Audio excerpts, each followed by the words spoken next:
সংসারে সব থেকে ভয়ানক এবং গভীর অন্ধকার কোনটা?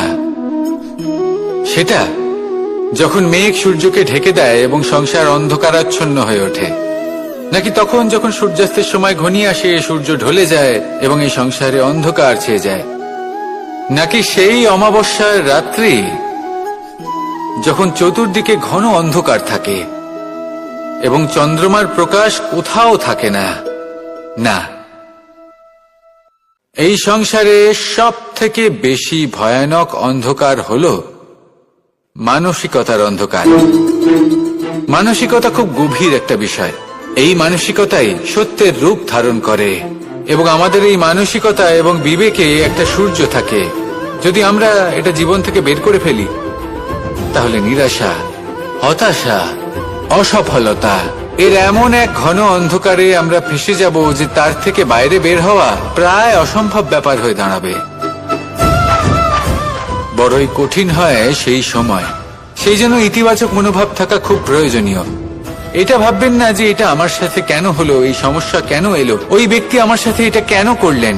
এটা ভাবুন যে আমি জীবনে যে পরিস্থিতিতে দাঁড়িয়ে আছি তার থেকে আমি ঠিক কিভাবে বাইরে বেরোতে পারবো। যতই ঘন অন্ধকার থাকুক না কেন, খুব ছোট একটা প্রদীপের প্রকাশ আমাদের পথপ্রদর্শক হয়ে দাঁড়াতে পারে। আর আমাদের জীবনে এই ছোট্ট একটা প্রকাশ হলো আশা। এই আশার একটি কিরণ আমাদের অত্যন্ত গাঢ় অন্ধকারেও পথ দেখাতে পারে। তাই এই আশাকে সবসময় মনে প্রজ্বলিত করে রাখুন। গাঢ় থেকে গাঢ় অন্ধকারের সাথে, কঠিন থেকে কঠিনতর সমস্যার সাথে লড়াই করুন, সামনে এগিয়ে চলুন, আর আমার সাথে ভালোবেসে বলুন, রাধা। এই সংসারে এমন কোন আবেগ আছে যা সবসময় কটু বলে মনে হয়, কিন্তু সবার শেষে এটি সব থেকে বেশি মধুর উপলব্ধি প্রদান করে, সব থেকে বেশি মধুর অনুভূতি প্রদান করে। উত্তর পেলেন? পেলেন না? আপনাকে একটা উদাহরণ দিই। যখন মাতা সীতাকে অপহরণ করা হয়েছিল, তখন শ্রীরাম অপেক্ষা করেছিলেন 4 মাস পর্যন্ত। উনি খুঁজতে চেয়েছিলেন, কিন্তু উনি ওনার খোঁজ বন্ধ রেখেছিলেন। কল্পনা করে দেখুন ওনার কতটা যন্ত্রণা হয়েছিল। উনি শুধু অপেক্ষা করছিলেন, কারণ তখন বর্ষা ছিল। অনেক দিন পর্যন্ত সূর্যের আলো দেখা যায়নি। উনি জানতেন এরকম সময় বানর সেনার পক্ষে বনের মধ্যে পথ খোঁজা খুবই কঠিন কাজ হবে। সাগর পার করা অত্যন্ত কঠিন হয়ে দাঁড়াবে। তারা হয়তো বনের মধ্যে পথ হারিয়ে ফেলবে। উনি অপেক্ষা করলেন, আর এই অপেক্ষার ফল হিসেবে উনি কি লাভ করলেন? সাগরে সেতু নির্মাণ করলেন এবং মাতা সীতাকে সসম্মানে আবার ফিরিয়ে আনলেন।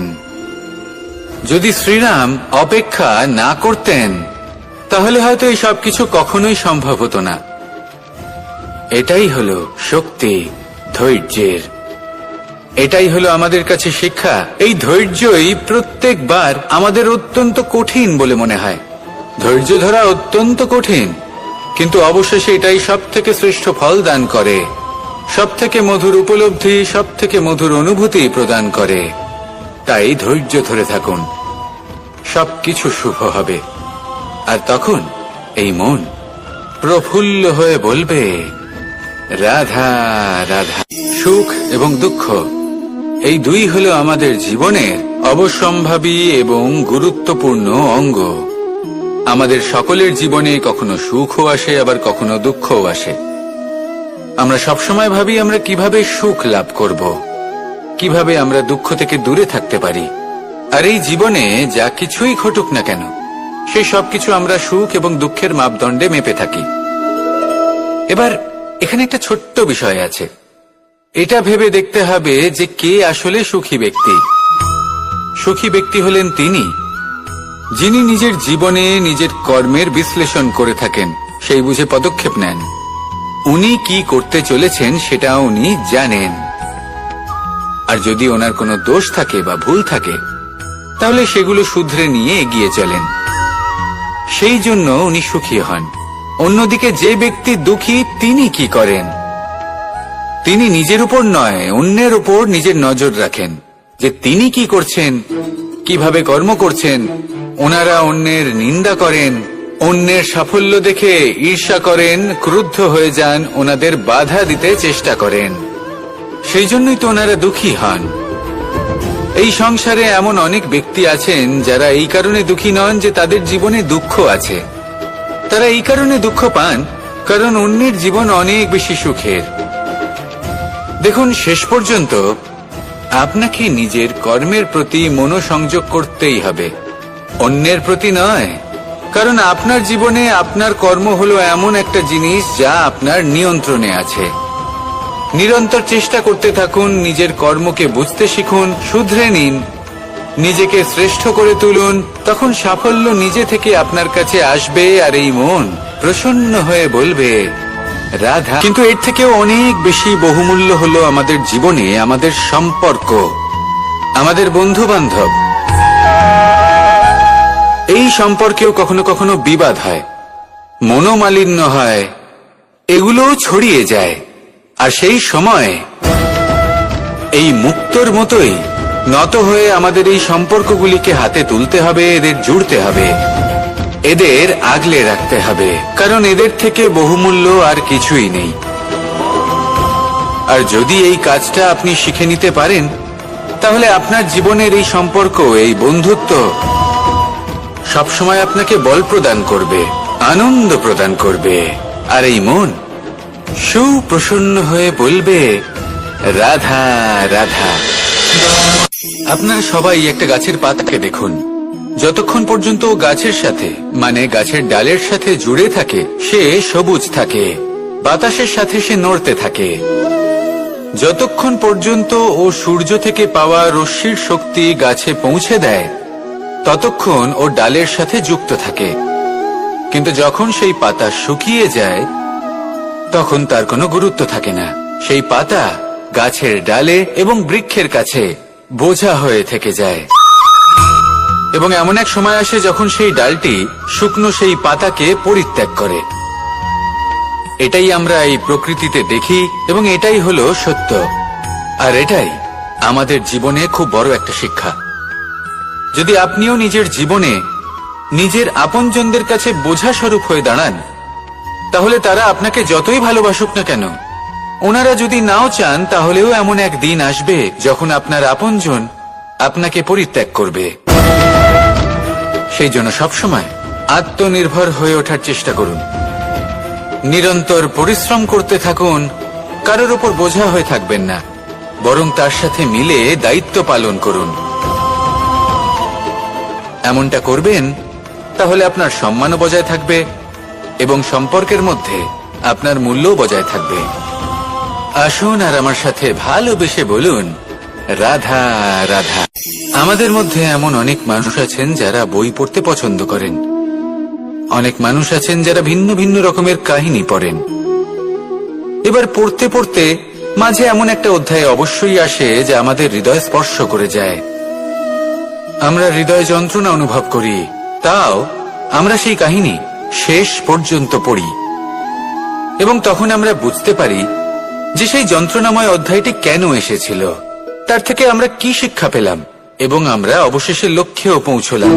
কিন্তু যদি সেই যন্ত্রণাদায়ক অধ্যায়টিতে আপনি থেমে যান, আপনি যদি এটা ভাবেন যে আমি আর পড়তে পারবো না, তাহলে আপনি জানতেও পারবেন না যে পরবর্তীতে কি হতে চলেছে।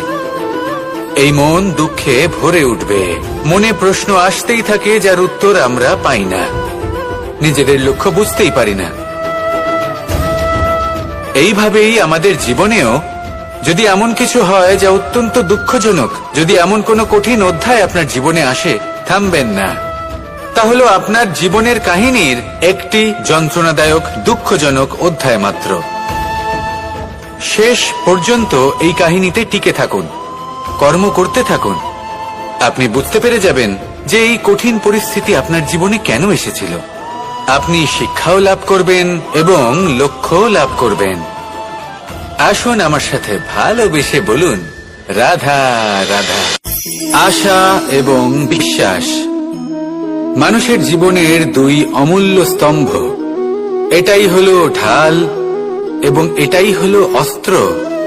এটাই আমাদের রক্ষা করে এবং এটাই আমাদের জীবনের পথ প্রশস্ত করে। কিন্তু ছোট একটা সমস্যা আছে। এবার যদি আপনি বটবৃক্ষের থেকে এই আশা রাখেন যে এ আমাকে ফল দেবে, তাহলে সেই আশা ভঙ্গ হওয়াই স্বাভাবিক। আর যদি আপনি বিশ্বাস করেন যে খেজুর গাছ আপনাকে ছায়া প্রদান করবে, তাহলে সেই বিশ্বাসও অবশ্যই ভঙ্গ হবে। তাহলে কি করা উচিত? চোখ বন্ধ করে যে কাউকে বিশ্বাস করার আগে বা যে কারোর থেকে আশা রাখার আগে নির্বাচন করুন যে কার ওপর বিশ্বাস রাখতে চান, কার ওপর আশা রাখতে চান। তবে আমি তো বলবো যে বিশ্বাস করতে হলে নিজের ওপর করুন, যে এই সংসারে এমন কোনো কাজ নেই যা আপনি করতে পারেন না।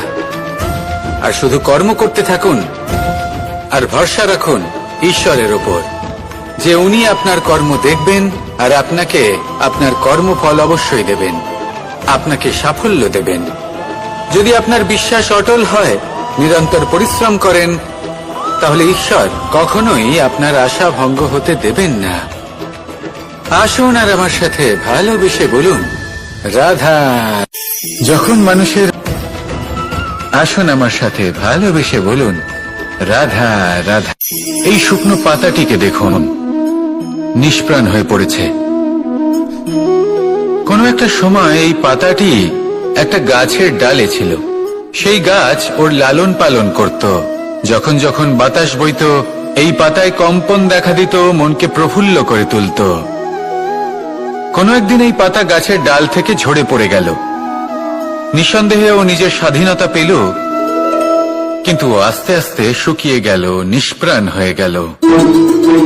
দেখুন, আমি এই কথা বলছি না যে স্বাধীনতা অনুচিত, কখনোই না। কিন্তু যে কোনো পরিস্থিতিতে স্বাধীন হতে চাওয়া এটা নিশ্চিত রূপে অনুচিত। আমরা যদি আমাদের জীবনে পরিবারের গুরুত্ব ভেবে দেখি, তাহলে এই পরিবারে যতই মতভেদ থাকুক না কেন, যতই মনোমালিন্য থাকুক না কেন, যতই বিবাদ থাকুক না কেন, এই সব মিটিয়ে নেওয়া অত্যন্ত প্রয়োজনীয়। সেই সবকিছু সমাপ্ত করা অত্যন্ত প্রয়োজনীয়। কখনো এই পরিবারকে ভাঙতে দেবেন না, কখনো এই পরিবার থেকে দূরে চলে যাবেন না। এই পরিবার হলো আমাদের জীবনের একটা অমূল্য সম্পদ, অমূল্য এক আশ্রয়, যা এই সংসারে হয়তো কোথাও আপনি পাবেন না। তাই একে আগলে রাখুন। ভেবে নিন আপনি পাতা আর আপনার পরিবার সেই গাছ। আসুন আমার সাথে ভালোবেসে বলুন, রাধা রাধা। কখনো কখনো অন্ধকারের সাথে লড়াই করার জন্য আমরা প্রদীপ জ্বালাই। এতে প্রথমে সলতে রাখি, তারপর তেল ঢালি, তারপর আগুন জেলে এটা প্রজ্বলিত করি। তারপর একটা সময় আসে যখন এই প্রদীপ নিভে যায়। কারণটা কি? কারণ কি এটা যে প্রদীপের প্রকাশমান হওয়ার ক্ষমতা সমাপ্ত হয়েছে?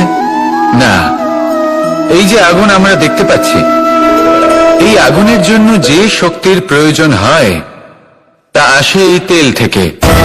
যদি এই তেল সমাপ্ত হয়ে যায়, তাহলে এই প্রকাশ তাও সমাপ্ত হয়ে যায়। আর আমাদের জীবনে এই তেল হলো আমাদের কর্ম, আর এই আগুন আর এর দ্বারা উৎপন্ন হওয়া প্রকাশ আমাদের ভাগ্য। যত আমাদের কর্ম ক্ষীণ হতে থাকবে, আমাদের ভাগ্য সৌভাগ্য কোথাও না কোথাও লুপ্ত হয়ে যাবে। যে উজ্জ্বল ভবিষ্যৎ আমরা চাইছি, তা কখনো লাভ করতে পারবো না যদি কর্ম না করি। ঠিক যেমন তেল ছাড়া অগ্নি উৎপন্ন হয় না, তেমনি কর্ম ছাড়া সৌভাগ্য হয় না। আর যেমন কর্ম তেমন ভাগ্য। তাই সবসময় কর্ম করতে থাকুন, কর্ম করা থামাবেন না। আর আমার সাথে ভালোবেসে বলুন, রাধা রাধা। যখন আমরা মৌন থাকি, তখন আমরা কতটা শক্তি ব্যয় করি, বিন্দুমাত্র নয়। সেখানেই যখন আমরা রুষ্ট হই, তখন আমরা কতটা শক্তি ব্যয় করি। আমাদের রক্ত গরম হয়ে ওঠে, চোখ থেকে যেন অগ্নি বর্ষা হয়, আমরা চিৎকার করতে থাকি, জোরে কথা বলি, কখনো কখনো আমরা অনুচিত কর্ম করে বসি। সবকিছুই ক্রোধের বশে করি। এবার এই ক্রোধকে মৌনতায় পরিণত করতে হবে। এই কাজটা চোখে দেখা যায় না, এই কাজ সরল নয়, এই কাজ হলো অত্যন্ত কঠিন, এবং এই কাজই শ্রেষ্ঠ। সেই ব্যক্তি শক্তিশালী নন যিনি কথায় কথায় ক্রুদ্ধ হয়ে যান, কথায় কথায় যিনি আক্রমণ করেন। আজ্ঞে না, সবথেকে বেশি শক্তিশালী ব্যক্তি হলেন তিনি, যিনি নিজের ক্রোধকে মৌনতায় পরিবর্তন করতে পারেন, যিনি শান্ত মনে পরিস্থিতিকে বোঝেন, তার আকলন করেন আর তারপর বিবেকের দ্বারা সিদ্ধান্ত নেন। তিনি হলেন সবথেকে শক্তিশালী ব্যক্তি। তাহলে সেই ব্যক্তি হয়ে উঠুন আর আমার সাথে ভালোবেসে বলুন, রাধা রাধা। আমাদের জীবনে গুরুজনেরা, জ্ঞানী মানুষজন সবসময় একটা কথা বলেন, ধৈর্য ধরো। শুধুমাত্র দুটো শব্দ, কিন্তু কতটা বিশাল সেটা বোঝার চেষ্টা করুন। ছোট একটা অস্ত্র হাতে নিন এবং একটা বিশাল পর্বতে নিরন্তর প্রহার করতে থাকুন, ধৈর্য ধরে সেই কাজ করতে থাকুন। এমন একদিন আসবে এই বিশাল পর্বতে আপনি একটা পথ তৈরি করবেন। কোন ধনুর্ধর যখন নিজের বিদ্যা অর্জন করেন তখন তাকেও ধৈর্য ধরতে হয়, তার নিজেকে সময় দিতে হয়, তবেই সে ধনুর্বিদ্যা শিখতে পারে। সেইভাবে আমাদের জীবনেও ধৈর্য ধরার খুব প্রয়োজন। পরিবারে ধৈর্য রাখতে পারলে তাহলে আস্তে আস্তে দেখবেন প্রেম বৃদ্ধি পাচ্ছে। সমাজে যদি ধৈর্য রাখতে পারেন তাহলে আস্তে আস্তে এই সমাজ আপনাকে সম্মান করবে। যদি নিজের জীবনে ধৈর্য রাখতে পারেন তাহলে নিজে থেকেই আত্মবিশ্বাস বাড়বে, নিজের বিকাশ হবে। জীবনে সবই সম্ভব যদি ধৈর্য রাখতে পারেন। হয়তো আস্তে আস্তে হবে, কিন্তু হবে অবশ্যই। শুধু ধৈর্য রাখুন, কারণ ধৈর্যই সবথেকে বড় পুঁজি। আসুন আর আমার সাথে ভালোবেসে বলুন, রাধা রাধা। আমাদের জীবনে যখনই আমরা কোনো বড় দায়িত্বের সম্মুখীন হই তখন আমরা তার থেকে দূরে পালাই আর এই অজুহাত দিই যে না না, এত বেশি ভার বহন করার যোগ্যতা আমার নেই, আমি করতেই পারবো না। দেখুন, এই সংসারে ভিন্ন ভিন্ন ধরনের গাছ আছে, ছোট গাছ, বড় গাছ, কিন্তু বটগাছের মতো বড় এবং নিবিড় গাছ আর একটাও নেই। সে নিঃস্বার্থভাবে এই সংসারকে সেবা করে যায়, ছায়া প্রদান করে, শীতলতা প্রদান করে। আর যখন এমন সময় আসে যখন তার উপর বোঝা অত্যন্ত বেড়ে যায়, সে কিন্তু কোনোভাবেই ভেঙে পড়ে না। তখন সে নিজের নিঃস্বার্থ কর্মের ফল লাভ করে, সেই নিঃস্বার্থ কর্ম যা সে করেছে। তার দেহ থেকে ছোট ছোট ঝুড়ি বার হয় এবং তা কাণ্ডের আকার ধারণ করে। সেই কাণ্ড মাটির কাছে পৌঁছয় এবং তারপর তা বটগাছের সহায়ক হয়ে ওঠে, সে ভেঙে পড়ে যায় না। এইভাবে আপনিও জীবনে নিঃস্বার্থভাবে সবার সেবা করুন, ভালোবাসুন, সবাইকে সাহায্য করুন। যেদিন আপনার ওপর বোঝা অত্যন্ত বেড়ে যাবে সেদিন এই সব মানুষ আপনাকে সাহায্য করার জন্য আসবেন, আপনার শক্তি হয়ে উঠবেন, আর আপনি বটগাছের মতোই মহান এবং বিশাল হয়ে উঠবেন। আসুন আর আমার সাথে ভালোবেসে বলুন, রাধা রাধা। একটা শব্দ আছে, পরিস্থিতি। অনেক মানুষের মুখে আমরা এই শব্দ শুনি। জীবনে যখন অসফল হয়ে দুঃখ আসে, সংকট আসে, কোনো বিপদ ঘনিয়ে আসে, তখন সমস্ত দোষ আমরা পরিস্থিতির ওপর চাপিয়ে দিই। আর দেখতে গেলে কোথাও না কোথাও ঠিকই করি। এই পরিস্থিতি প্রত্যেক দিনের মতো পাল্টাতে থাকে, কিন্তু এই দিন, এই রাত, এমন কেউ আছেন যিনি এর উপরেও নিয়ন্ত্রণ সাধন করেন, আর তিনি হলেন সূর্য। ঠিক সেই রকমই আমাদের জীবনেও সূর্য হলো এই মন। যদি এই মনের উপর আমরা নিয়ন্ত্রণ করতে পারি তাহলে আমরা জীবনকেও নিয়ন্ত্রণ করতে পারবো। প্রথমে এই মনের রাজা হয়ে উঠতে হবে। তাই মনে রাখবেন, যদি মন দুর্বল হয় তাহলে পরিস্থিতি আমাদের সমস্যা বলে মনে হবে। এই মন যদি স্থির হয়, পরিস্থিতি প্রতিস্পর্ধা বলে মনে হবে। আর এই মন যদি শক্তিশালী হয়ে ওঠে তাহলে যে কোনো পরিস্থিতি আপনার কাছে একটা সুযোগ মাত্র, এমন এক সুযোগ যাতে অগ্রসর হয়ে আপনি মহান হয়ে উঠতে পারেন। এই মনের শক্তির বৃদ্ধি ঘটান, মহান হয়ে উঠুন, আর আমার সাথে ভালোবেসে বলুন, রাধা রাধা। খুব সুন্দর একটা কাহিনী আছে। একবার এক ব্যক্তি নিজের অসফলতার জন্য ত্রস্ত হয়ে সময় দেবতার তপস্যা করতে বসলেন। উনি তপস্যা করলেন এবং সময় দেবতা প্রসন্ন হলেন। মানুষের রূপ ধারণ করে ওনার সামনে প্রকট হলেন। এবার সেই ব্যক্তি ওনাকে জিজ্ঞেস করলেন যে কি এমন আছে যার জন্য আপনি বারবার জয়ী হন আর আমি চিরকাল পরাজিত হয়ে থাকি? কেন এত পরিশ্রম করা সত্ত্বেও আমি সাফল্য লাভ করতে পারি না? তখন সময় দেবতা উত্তর দিলেন যে দিন হোক বা রাত, ঝড় হোক বা ভূমিকম্প, রোদ হোক বা বৃষ্টি হোক, সময়ের সূত্রপাত হোক বা প্রলয়, আমি থামি না, আমি চলতেই থাকি। আর সেই জন্য যিনি থেমে যান তিনি পরাজিত হন আর আমি জয়ী হই। এটাই আমাদের শিখতে হবে। জীবনে সবসময় চলতে থাকুন, কখনো থামবেন না। হ্যাঁ, কিছুক্ষণের জন্য বিরতি নিতে পারেন, বিশ্রাম করার জন্য, নিজেকে আরো সশক্ত করে তোলার জন্য, কিন্তু থেমে যাবেন না। নিরন্তর কর্ম করতে থাকুন, পরিশ্রম করতে থাকুন, তবেই এই সংসার আপনাকে মনে রাখবে। আসুন আমার সাথে ভালোবেসে বলুন রাধা রাধা। মানুষ তার জীবনে দুই ধরনের পরিস্থিতিকে খুব ভয় পায়। এক, কোনো কারণবশত কারোর সামনে নত হওয়া।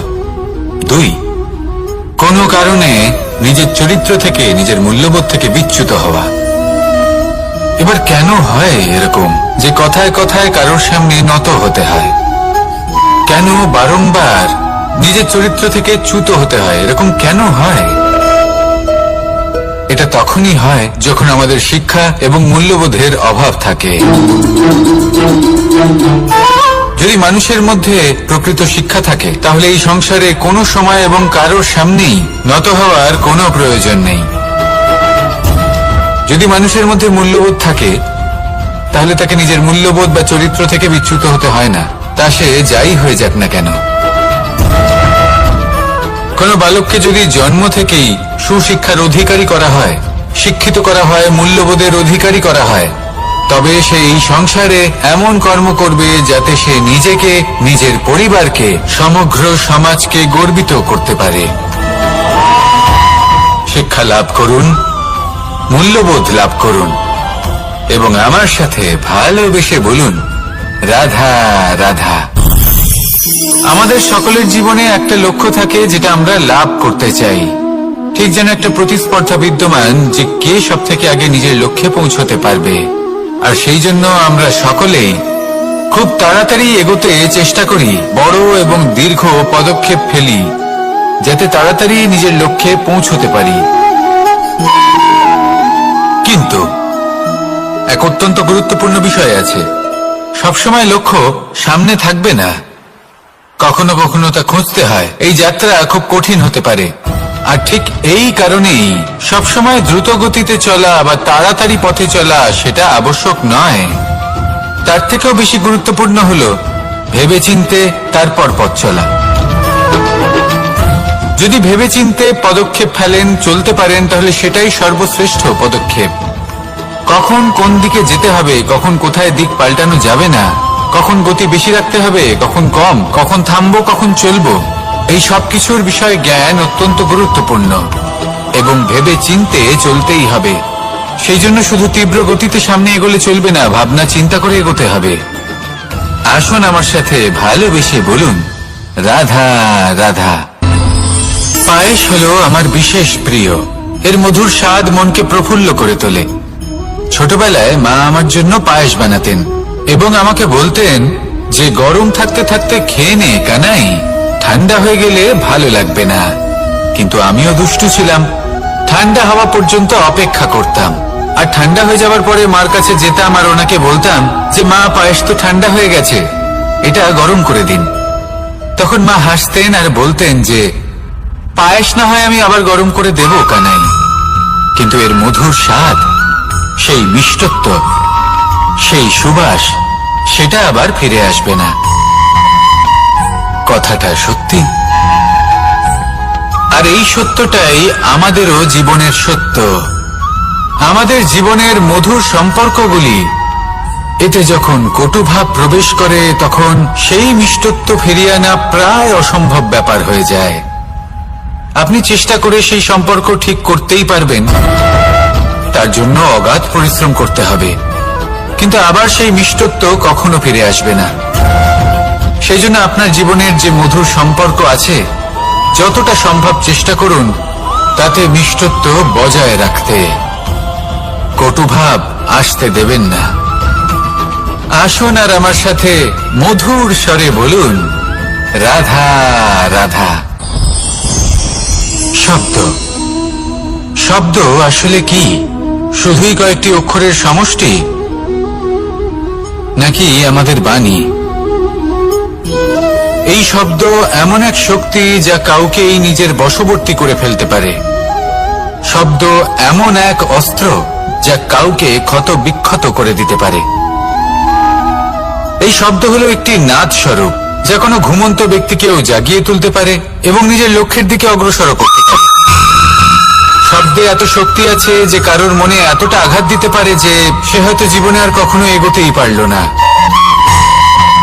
তাহলে এই শব্দের প্রয়োগ খুব ভেবেচিন্তে করবেন। এবং এই শব্দের মতোই হলো নীরবতা। অনেক সময় এই নীরবতা আমাদের সহায়ক হয়ে ওঠে। অনেক সময় এটা আমাদের অনুশোচনাকে অনেক বেশি বাড়িয়ে তুলতে পারে। ভীষ্ম পিতামহ, অঙ্গরাজ কর্ণ যখন দ্রৌপদীর বস্ত্রহরণ হচ্ছিল তখন এনারা নীরব ছিলেন। দুর্যোধনের বিরোধিতা করেননি, ওকে বাধা দেননি। আর তারপর কি হলো সেটা আপনারা সকলে জানেন। দেখতে গেলে নীরবতা চুপ করে থাকা, কিন্তু যদি কোনো দুষ্টের সামনে চুপ করে থাকেন, যদি তার বিরোধিতা না করতে পারেন, তাহলে এই নীরবতাই অনেক বড় পাপের আকার ধারণ করে। মনে রাখবেন আর আমার সাথে ভালোবেসে বলবেন, রাধা রাধা। আভূষণ। কার না ভালো লাগে এই আভূষণ? আমরা পরিশ্রম করি, ধন অর্জন করি আর আভূষণ কিনে থাকি, কখনো নিজের জন্য, কখনো বা তাদের জন্য যাকে আমরা ভালোবাসি, বা তাদের জন্য যাকে আমরা সম্মান করি। হয়তো সেই জন্যই সীতা চূড়ামণি ধারণ করেছিলেন এবং আমি সামন্তকমণি। কিন্তু এটাই কি সেই প্রকৃত আভূষণ যা আপনার মূল্য বৃদ্ধি করে? না। শ্রীরামের আভূষণ হলো ওনার নম্র ভদ্র ব্যবহার।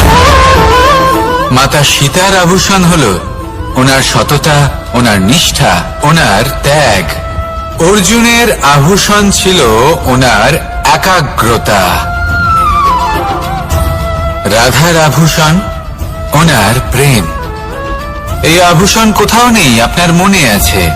যদি আপনার মনে মিষ্টতা থাকে, তা শান্ত হয়, তাতে সততা থাকে, নিষ্ঠা থাকে এবং প্রেম থাকে, তাহলে আপনার অন্য আর কোনো আভূষণের কোনো প্রয়োজন নেই। আপনি যতই ভিড়ের মাঝে থাকুন, আপনার ঔজ্জ্বল্য চোখে পড়বে। আসুন আর আমার সাথে ভালোবেসে বলুন, রাধা রাধা। এই সংসারের সবথেকে বড় সত্যি হলো জন্ম এবং মৃত্যু। কিন্তু আরো বড় একটা সত্য আছে, মিত্র এবং শত্রু, যা আমাদের সকলের জীবনে থাকে। মিত্র সে যে আমাদের সঙ্গ দেয় এবং সংসারের সবথেকে উঁচু শিখরে আমাদের নিয়ে যায়, এবং শত্রু সে যে যে কোনো মুহূর্তে যে কোনো শিখর থেকে আমাদের নিচে ফেলে দিতে পারে। এবার বিচিত্র ব্যাপার হলো এটাই যে আমরা নিজেরাই এদের সাথে নিয়ে চলি, নিজেরাই এদের পালন করি। তা কি করে? প্রথমে বুঝুন এই মিত্র এবং শত্রু কারা। আপনার নিজের মন, আর কেউ নয়। এই মনই হলো মিত্র যখন তাতে ভারসাম্য বজায় থাকে, তা নিয়ন্ত্রিত থাকে, তা পবিত্র হয়। কিন্তু যদি এই মন অনিয়ন্ত্রিত হয়ে পড়ে, যদি আপনাকে সে নিয়ন্ত্রণ করতে শুরু করে, তখন সেই আপনার সবথেকে বড় শত্রু হয়। সেই জন্য এই মনের ওপর নিয়ন্ত্রণ রাখতে শিখুন, এতে ভারসাম্য বজায় রাখতে শিখুন। তাহলে আপনি এমন এক বন্ধুকে পাবেন যে আপনাকে এই সংসারের শিখরে পৌঁছে দেবে। আসুন আমার সাথে ভালোবেসে বলুন, রাধা রাধা। ঈশ্বর আসলে কে? সংসারের বেশিরভাগ মানুষের কাছে ঈশ্বর হলেন এই সংসারের রচয়িতা, পালনকর্তা। কারোর কাছে উনি জ্ঞাতা, কারোর কাছে উনি হলেন আস্থার প্রতীক, আবার কারোর জন্য শুধুমাত্র অন্ধ বিশ্বাস। কিন্তু এই ঈশ্বর কি কোনো শরীর, নাকি একটা বোধ, নাকি শুধুই শ্রদ্ধা? ঈশ্বর হলেন তিনি যিনি হলেন আপনার ইষ্ট। সেই জন্যই তো গুরু, মাতা, পিতা এনাদেরও ঈশ্বরই বলা হয়েছে। যাদেরকে আমরা ঈশ্বর বলে মনে করি, যারা আমাদের ইষ্ট, তারা আমাদের একটি পথ দেখান, একটি দিকে চালিত করেন। সেই পথে চলে আপনি শুভ কর্ম করতে পারেন। আর যখন কোনো ব্যক্তি তার ঈশ্বরের আদেশ পালন করেন, তখন সে নিজে থেকেই শুভ পথে অগ্রসর হয়ে যান। বেশ কয়েকজন মানুষ ঈশ্বরের উপর আস্থা রাখেন এবং ভাবেন যে অনুচিত কোনো কাজ করা উচিত নয়, ঈশ্বর দেখছেন। ওনারা ভয় পান যে কোনো অনুচিত কর্ম করলে কে জানে তার পরিণাম কি হবে। এমন অনেক ব্যক্তি রয়েছেন যারা ঈশ্বরকে বিশ্বাস করেন এবং জানেন যে ঈশ্বর তাদেরকে দেখছেন, তাই যে যে শুভ কর্ম ওনারা করেছেন তার ফল তারা অবশ্যই পাবেন। এবার আপনি ভয় পেয়ে ঈশ্বরকে বিশ্বাস করবেন নাকি বিশ্বাসের দ্বারা ঈশ্বরকে বিশ্বাস করবেন, সেই সিদ্ধান্ত আপনারই। কিন্তু হ্যাঁ, যদি আপনার মনে ঈশ্বরের জন্য কোনো স্থান থাকে, যদি আপনার কোনো ইষ্ট থাকেন, যদি আপনি কাউকে ঈশ্বর মনে করেন, যার প্রত্যেক আদেশ আপনি পালন করে থাকেন, তাহলে বলি ঈশ্বর কখনো আপনাকে অনুচিত পথে চালিত করবেন না। আসুন আমার সাথে ভালোবেসে বলুন, রাধা রাধা। এই সংসারে ভিন্ন ভিন্ন ধরনের গাছ আছে, অসংখ্য ধরনের প্রজাতি আছে। কিছু গাছ পাতা দিয়ে থাকে, কিছু ফুল, কিছু ফল। কেউ ছায়া প্রদান করে, কেউ শীতলতা প্রদান করে, কেউ নিজেকে খুব কষ্ট দিয়ে এই সংসারের বিকাশে সহায়ক হয়ে ওঠে। কিন্তু এই সবার মধ্যে একটা বিষয় কিন্তু সমান,